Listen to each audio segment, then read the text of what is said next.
پسرک یه تیکه نون برداشت و میخواست یواشکی توی لباسش قایمش کنه، اما یه مرد جلوشو گرفت. مرد نه تنها دعواش نکرد بلکه نونو خرید و داد بهش. جان دلش برای سوخت و بردش لب دریا تا بشوره اونو. وقتی بدن لاغر و پر از کبودی پسرک رو دید، تصمیم گرفت بچه رو پیش خودش نگه داره. اون شب تو ماشین با هم خوابیدن، اما صبح که بیدار شد پسرک رفته بود و همه پول جان، آخرین پسندازش رو دزدیده بود. جان بیشتر از پول از خیانت بچه ناراحت شد و از شدت ناراحتی سکته کرد. سگ جان هپی اومد کنارش و با پارس کردن یادش انداخت که وقت داروشه. جان بی پول و بی خونه شد. قبلا هم از کارخونه‌ای که سالها کار کرده بود اخراج شده بود و دیگه کاری پیدا نمی کرد.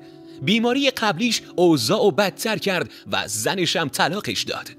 جان وسایلش رو جمع کرد، هپی رو برداشت و باهاش راه افتاد، فقط خودش و سگش. بعد از این که پسر پولش رو دزدید رفت یه مغازه دست دوم تا وسایلش رو بفروشه، ولی مغازه‌دار قبول نکرد. وقتی برگشت دید هپی گوشه ای از درد میلرزه. سری بردش دامپزشکی. هپی خوب شد ولی خرجش خیلی زیاد بود. دوباره رفت پیش مغازه‌دار و این بار وسایلش رو خرید. پولش شد خرج درمان هپی. جان و هپی دوباره راه افتادن.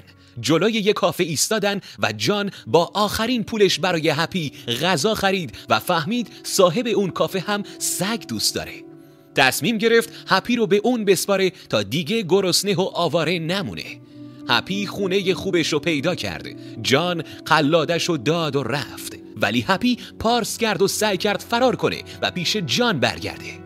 جان نتونست دل بکنه و هپی رو با خودش برد، ولی اون پولی نداشت و بنزین ماشینم تموم شده بود. زمستون شد. گرسنگی و سرما جان هپی رو اذیت می‌کردن. مریضی جان بدتر شد و فهمید آخر راهشه. وقتی در ماشین رو باز کرد دید هپی زیر صندلی براش غذا جمع کرده بود. هر روز بهترین تکه ها رو بر می داشت و براش می آورد. جان دیگه توان خوردن نداشت، اما با آخرین نفسش از هپی تشکر کرد و گفت اگه دوباره بیایم دنیا امیدوارم باز هم با هم باشیم.